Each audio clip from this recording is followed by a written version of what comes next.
سرنا بعون الله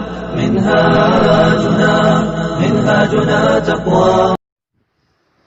أعوذ بالله من الشيطان الرجيم. بسم الله الرحمن الرحيم.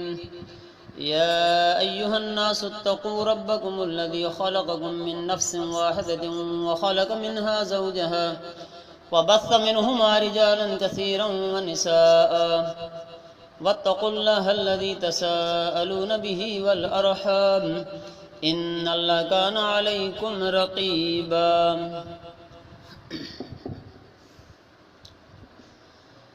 یا ایھا الناس، اے لوگو، اتقوا ربکم، ڈرو اپنے رب سے، الذی خلقکم من نفس واحدۃ، جس نے پیدا کیا تم کو ایک جان سے، ایک نفس سے، وخلق منها زوجها، اور اسی سے اس نے اس کی بیوی کو پیدا کیا، وبث منهما رجالا کثیرا ونساء، اور پھر ان دونوں سے اللہ تعالیٰ نے دنیا کے اندر بہت سارے مرد اور عورتیں پھیلا دیں. واتقوا اللہ الذی تساءلون به والارحام، ڈرو اس اللہ سے جس کے واسطے سے تم سوال کرتے ہو، اور رشتہ داروں کے حقوق کے بارے میں بھی اللہ سے ڈرو. ان اللہ کان علیکم رقیبا، اللہ تعالیٰ کی ذات تمہارے اوپر نگہبان ہے. یہ صورت نساء. صورت نساء کے مضامین کا خلاصہ آپ کے سامنے بیان ہو چکا ہے. 3 خلاصے آپ کو بتائے ہیں. آج اس کا ترجمہ اور تفسیر شروع کرتے ہیں. تو اللہ تعالیٰ نے سورت کی ابتدا ان لفظوں سے کی کہ اے دنیا کے انسانوں، اپنے اس رب سے ڈرو جس نے تمہیں ایک جان سے پیدا کیا، یعنی سب کے باپ حضرت آدم ہیں، پھر ان کی بیوی اماں حوا کو اللہ تعالیٰ نے ان کی پسلی سے پیدا کیا، ان کا جوڑا بنایا، پھر ان کے جوڑے سے اللہ تعالیٰ نے انسانیت کی نسل چلا دی. اسی بات کا ذکر اللہ کرتے ہیں. چونکہ اس صورت کے اندر نکاح، طلاق، میاں بیوی کے مسئلے چلیں گے، تو اس لیے سب سے پہلے دنیا میں جو جوڑا بنا ہے، میاں بیوی کا جوڑا بنا ہے، اس کا تذکرہ کیا، اور اس کے بعد پھر رشتہ داری کے حقوق کا خیال.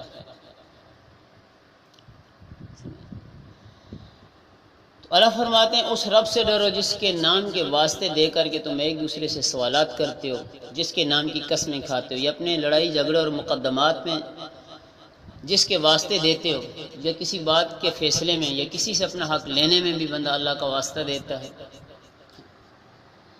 کسی سے معافی مانگنے میں بندہ اللہ کا واسطہ دیتا ہے. اور رشتہ داری کے حقوق کے بارے میں اسپیشل اللہ تعالیٰ نے حکم دیا ہے کہ رشتہ داروں کے حقوق میں خاص خیال رکھو اور اللہ سے ڈرو. اور یاد رکھو تمہارے اوپر ایک نگہبان ہستی موجود ہے. یہ تقوی کی اصل روح ہے. علماء فرماتے ہیں کہ اگر ہر انسان کو یہ خیال ہر وقت ذہن میں مستحضر رہے کہ میرا اللہ مجھے دیکھ رہا ہے، ہر حال میں، ہر جگہ، ہر وقت میرا اللہ مجھے دیکھ رہا ہے، تو پھر انسان کبھی بھی اللہ کی نافرمانی نہ کرے. اللہ نے تقوی کا حکم دے کر کے کیا جملہ آگے ارشاد فرمایا ہے؟ تمہارے اوپر اللہ نگہبان ہے، تمہارے اوپر نگہبان ہستی کوئی ہے جو تمہیں دیکھ رہی ہے، جس کو تم نے جواب دینا ہے. اس کے بعد اللہ تعالیٰ جو اس صورت کا اصل مضمون ہے، حقوق کی تقسیم اور ادائیگی، اس کا بیان شروع ہو رہا ہے. تو سب سے پہلے اللہ تعالیٰ نے یتیموں کے حقوق کا ذکر کیا. وَآتُوا الْيَتَامَ أَمْوَالَهُمْ، یتیموں کو ان کا حق دو. کیا مطلب؟ بھائی جب کس چھوٹے بچوں کا باپ مر جاتا تھا تو ظاہر بات ہے بچے پھر کسی اور سرپرست کی نگرانی میں، پرورش میں چلے جاتے ہیں. تایا ہو، چاچا ہو، تایا چاچا نہ ہو تو کوئی اور سرپرست اس کی ذمہ داری میں چلے جاتے ہیں. اس زمانے میں یہ بات زیادہ عام ہوتی تھی. آج کل تو ہر بندہ نفسی کا دور ہے. تایا چاچے کہاں اپنے بتیجوں کا خیال کرتے ہیں.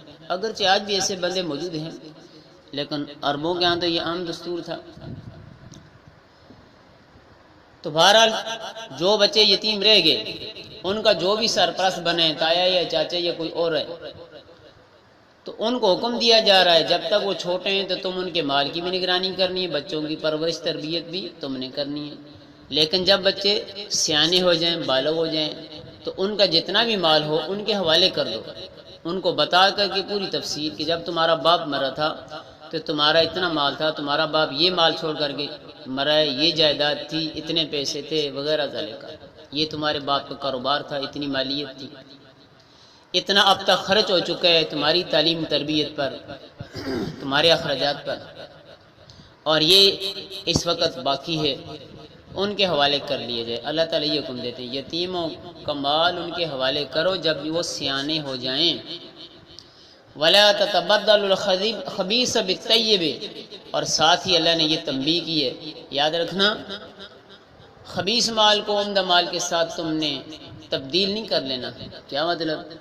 مرنے والا اچھی چیزیں چھوڑ کر کے مرا، تم نے یتیم بچوں کے ساتھ دھوکہ کیا۔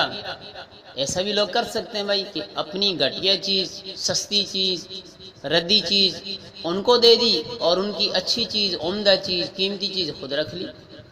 اور یہ بات ہر چیز میں یہ خیانت ہو سکتی ہے، چاہے وہ چارپائی ہے، چاہے وہ بستر ہے، چاہے وہ کپڑے ہیں، وہ جوتے ہیں، وہ برتن ہیں، وہ گھر کے استعمال کی کتنی ہی چیزیں ہیں، انسان ان میں یہ کر سکتے ہیں بےایمانی، خیانت۔ تو اللہ نے اس سے روکا ہے اور تنبیہ کی ہے وَلَا تَتَبَدَّلُوا الْخَبِيثَ بِالطَّيِّبِ، خبیث سے مراد گھٹیا مال، کم درجے کا مال، اور طیب سے مراد عمدہ مال، قیمتی مال، کہ ایسا کبھی نہ کرنا کہ ان کی قیمتی اور عمدہ چیزیں خود رکھ لو اور اس کے بدلے میں ان کو گھٹیا اور سستی اور بیکار چیزیں دے دو۔ وَلَا تَأْكُلُوا أَمْوَالَكُمْ إِلَىٰ أَمْوَالِكُمْ، دوسری بات ان کے مالوں کو اپنے مالوں کے ساتھ ملا کر کے نہ کھا لو، إِنَّهُ كَانَ حُوبًا كَبِيرًا، اس لیے کہ یہ بہت بڑا گناہ ہے۔ اپنے مالوں کے ساتھ ملا کر کھانے کا کیا مطلب؟ بس دیکھو یتیم بچے جس کی پرورش میں ان کے کھانے پینے کے اخراجات اسی کے ذمہ ہیں، وہی کرے گا، اگرچہ ان کے مال سے کرے گا۔ اب اس میں جو لوگ دوسروں کا مال ہضم کرنے والے تو وہ کیا کرتے ہیں، اپنا خرچہ تھوڑا کیا، ان کا خرچہ زیادہ کیا، ان کے مال میں سے زیادہ خرچہ کیا۔ مثلا اگر روزانہ کے حساب سے ان کا 50 روپیہ خرچ ہو رہا ہے تو اس نے 50 کی جگہ 100 خرچ کیا اور اپنا 50 خرچ کیا۔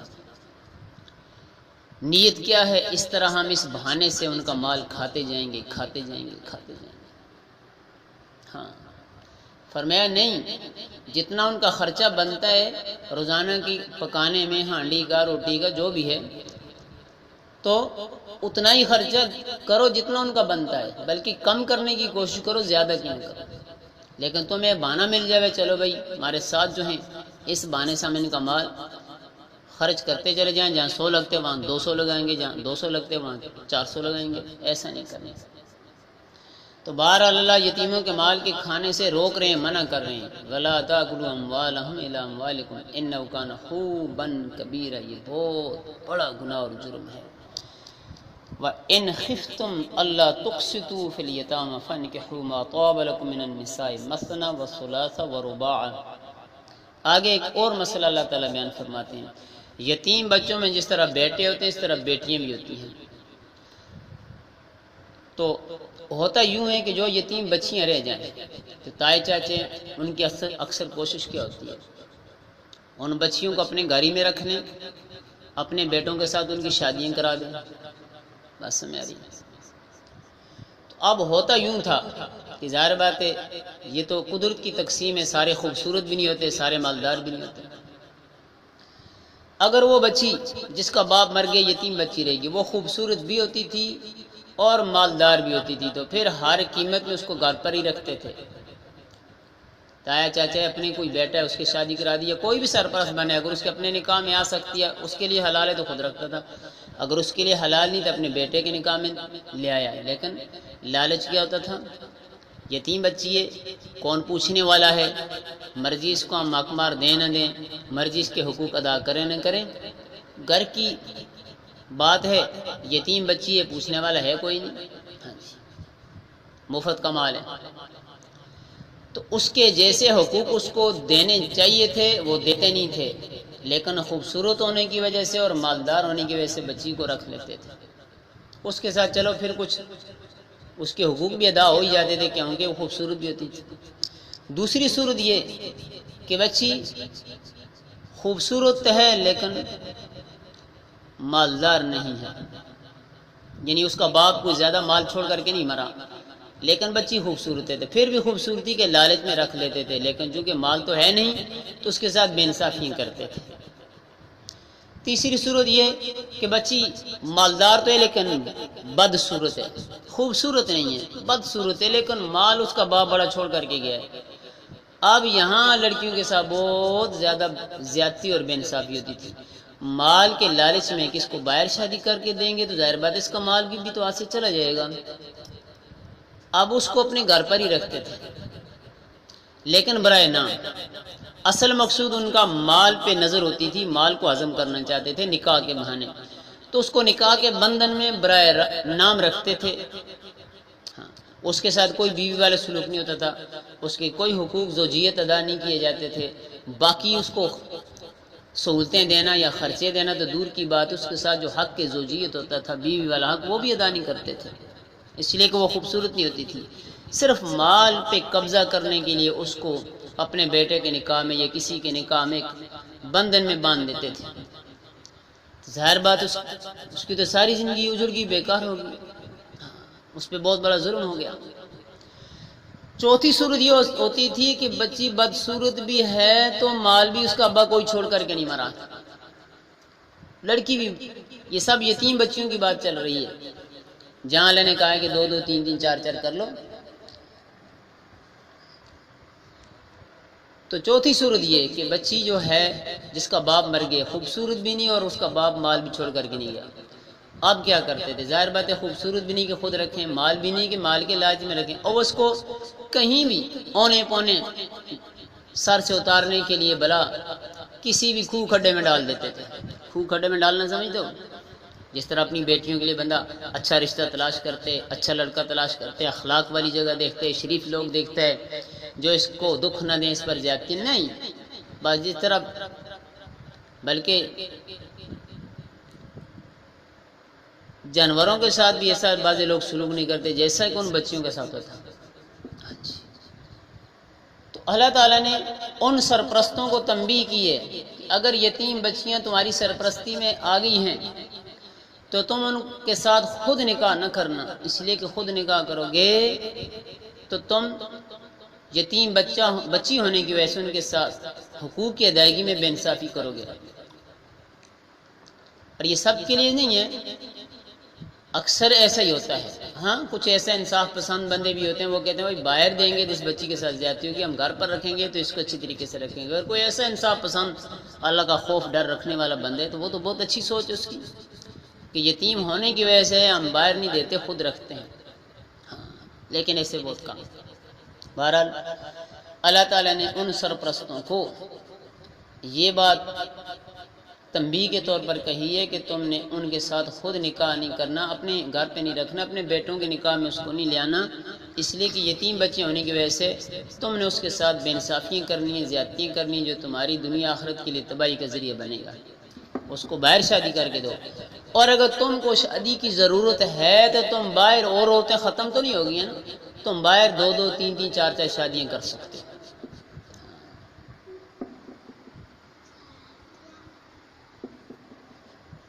سمجھ بات؟ ان خفتم اللہ تقسطوا فی الیتامى، اللہ فرماتے ہیں اے سرپرستو اگر تمہیں یہ ڈر خطرہ ہو کہ ان یتیم بچیوں کے نکاح میں لانے کے بعد تم ان کے ساتھ انصاف نہیں کر سکو گے تو کیا کرو؟ ان کے ساتھ شادی نہ کرو. فانکحوا ما طاب لکم من النساء، ان یتیم بچیوں سے ہٹ کر کے تمہیں جو عورت بھی پسند ہو. طابہ کا لفظ اللہ نے استعمال کیے، پسند، جو عورت تمہیں اچھی لگتی، جو بھی تمہیں پسند آتی اس سے شادی کر لو. مثنا و ثلاثہ و رباع، 2 سے کرو، 3 سے کرو، 4 سے کرو. اسلام نے بیک وقت یعنی ایک ہی وقت میں 4 عورتوں سے شادی کرنے کی اجازت دی ہے ان مردوں کو جو 4 شادیاں کرنے کی اہلیت رکھتے ہیں. بات سمجھ آئی؟ شادی کی اہلیت کے لیے کیا چیز چاہیے بھائی؟ 4 شادیوں کے لیے کیا اہلیت ہے؟ 4 شادیوں کے لیے کس اہلیت کی ضرورت ہے؟ دو باتیں، ہاں مالدار ہونا 3-4 شادیوں کے لیے کوئی شرط نہیں. آج کل ہر طرف یہ پروپیگنڈا ہے، بھائی مال ہوگا تو شادیاں کرے گا، مال کے بغیر کیسے شادی ہوتی. یہ سوچ سراسر غلط ہے اور یہ قرآن اور سنت کے خلاف ہے. شادی کے لیے دوسری تیسری چوتھی شادی کے لیے دو شرطیں ہیں. جنسی طور پر بندہ اتنا فٹ ہو کہ واقعی اس دوسری تیسری بیوی رکھ سکتا ہے، ان کی خواہش پوری کر سکتا ہے، اور ان میں پھر انصاف کرے. ہاں مالدار ہونا اس کے لیے کوئی شرط نہیں. جس طرح کی روٹی خود کھائے اس طرح کی بیویوں کو کھلائے، چاہے وہ روکھی سوکھی کھاتا ہے، وہ دال چٹنی سے کھاتا ہے، وہ مرغ بکرے کھاتا ہے. جس قسم کے کپڑے خود پہنتے ہیں اس قسم کے کپڑے ان کو پہنائے گا. جس طرح کا کھانا خود کھاتے ہیں ان کو کھلائے گا. وہ امیر ہے یا غریب ہے، دوسری تیسری شادی ہونے کے لیے امیر ہونے کی کوئی شرط نہیں ہے. وہ الگ بات ہے کہ اگر مالدار ہے تو اچھی بات ہے، ان کو سہولت دے سکے گا، وہ ایک الگ بات ہے. لیکن دوسری تیسری شادی کی کرنے کے لیے مالدار ہونا کوئی شرط نہیں. دو شرطیں ہیں. جسمانی طور پر بندہ واقعی اتنا فٹ اور صحت مند ہو کہ واقعی وہ 2-3-4 بیویاں رکھ سکتے اور اس کو ضرورت ہے. دوسری بات ان میں انصاف کرے، بے انصافی نہ کرے. بات سمجھ آ رہی ہے؟ انصاف کس چیز میں کرنا ہے یہ بھی یاد رکھیں. آج کل چونکہ ہر ایک نے انصاف کے اپنے معیار بنائے ہوئے ہیں، وہ ان اپنے معیاروں پر پرکھتا ہے. نہیں، اسلام نے بیویوں کے ساتھ حقوق میں جو برابری کا حکم دیا تو وہ کس چیز میں ہے؟ اپنی حیثیت کے مطابق سب بیویوں کو ایک جیسا کھانا، ایک جیسا کپڑا، ایک جیسی رہائش دے. اپنی حیثیت کے مطابق یہ جملہ ساتھ یاد رکھنا ہے. جس قسم کا مکان وہ دے سکتے، جس قسم کی رہائش دے سکتے، چاہے ذاتی ہو یا کرائے کی ہو. ذاتی ہونا بھی کوئی شرط نہیں. ظاہر بات ہے وہ خود بھی تو رہے گا نا، کہیں روڈ پہ تو نہیں سو جائے گا. تو جس قسم کی رہائش وہ دے سکتے ہے سب بیویوں کو اس قسم کی رہائش دے دے. جس طرح کا کپڑا خود پہنتا ہے اپنی بیویوں کو پہنائے. جس طرح کا کھانا وہ خود کھاتے ہے اپنی بیویوں کو، سب کو ایک جیسا کھانا دے گا، سب کو ایک جیسا قیمت میں، کوالٹی میں، ہر چیز میں ایک جیسا کپڑا، ایک جیسا کھانا، ایک جیسی رہائش. اور چوتھا حق، کیونکہ بیوی کے 4 حق ہیں، حق کے زوجیت ادا کرنے میں ایک ہے دنوں اور راتوں کی تقسیم، اس میں برابری شرط ہے. حق کے زوجیت ادا کرنے میں برابری شرط نہیں. یہ بھی ایک نقطے کی بات یاد رکھنی ہے. بیویوں کو باری تقسیم کرنا کہ ایک کے پاس ایک دن، دوسرے کے پاس ایک دن، تیسرے کے پاس ایک دن. اگر ایک دن دیتے سب کو ایک دن دے، 2 دن دیتے سب کو 2 دن دے، 3 دن دیتے سب کو 3 دن دے. یعنی باری کی تقسیم میں برابری یہ شرط ہے، لیکن آگے حق کے زوجیت ادا کرنے میں برابری شرط نہیں ہے. اسی طرح دلی محبت میں بھی برابری شرط نہیں ہے.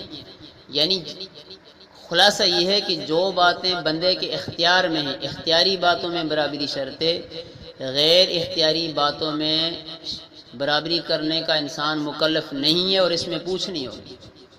تو دلی محبت اگر کسی ایک بیوی سے زیادہ ہے تو اس میں خاوند گنہگار اور مجرم نہیں ہوگا.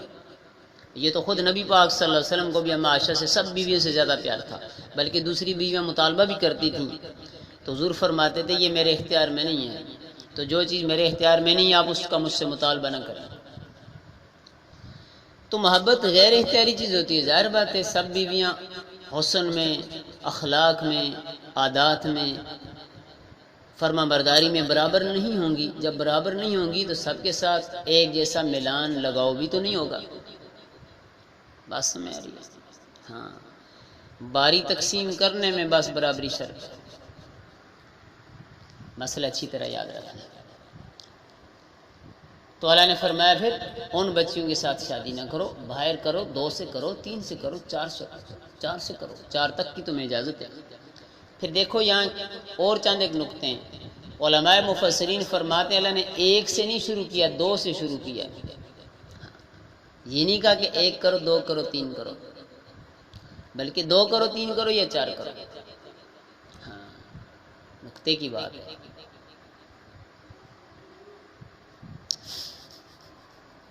اس کا مطلب ہے کہ بندہ 2 3 4 کرے. اگر اس کی ضرورت ہے تو۔ پھر اللہ نے طاب کا لفظ استعمال کیے، پسند۔ پسند پہ پھر کل کے درس میں بات کر لیں گے۔ فَإِنْ خِفْتُمْ أَلَّا تَعْدِلُوا فَوَاحِدَةً، آگے اللہ نے کہہ دیا، 4 کی اجازت دینے کے بعد ساتھ ہی کہا ہے اگر انصاف نہیں کر سکتے ہو، تمہیں ڈر خطرہ ہے کہ 2-3 کرنے کے بعد تم انصاف نہیں کر سکو گے، تو پھر ایک پر ہی گزارا کرو، پھر ایک پر ہی گزارا کرو، پھر 2-3 کی نہ سوچو۔ او ما ملکت ایمانکم، یا کسی باندی کو رکھ لو۔ اس زمانے میں باندیاں تھیں، تو اگر آزاد عورت سے شادی کرنے کے اخراجات زیادہ ہوتے تھے، باندیوں کو کہ کوئی خرچہ نہیں ہوتا تھا، وہ سستا کام تھا، تو فرمایا ٹھیک ہے، تمہیں اگر دوسری تیسری کی ضرورت ہے اور آزاد عورت سے شادی کرنے کی استطاعت نہیں رکھتے تو باندی رکھ لو، باندی سے تو بھی بندہ خواہش پوری کر لیتا ہے۔ ذالک ادنی اللہ تعولوا، اللہ فرماتے ہیں یہ جو آپ کو تعلیم دی ہے، یہ جو آپ کو طریقہ بتایا ہے، اگر اس پر عمل کرو گے تو یہ اس کے بہت قریب ہے کہ تم کسی ایک طرف جھک نہیں جاؤ گے اور کسی کے ساتھ بے انصافی نہیں کرو گے، انصاف پر قائم رہو گے۔ اگر اس کے مطابق عمل کرو گے جو اسلام نے، قرآن نے آپ کو حکم دیے، تعلیم دی ہے۔ اللہ تعالیٰ کی ذات ہم کو اپنی کتاب کو سیکھنے سمجھنے کی اور عمل کی توفیق عطا فرمائے۔ اپنے چینل شکور نشریات کو سبسکرائب کریں اور ساتھ میں دیے گئے بیل آئیکن کو دبا دیں، اور ویڈیو اچھی لگے تو لائک، شیئر اور کمنٹس ضرور کیجیے گا۔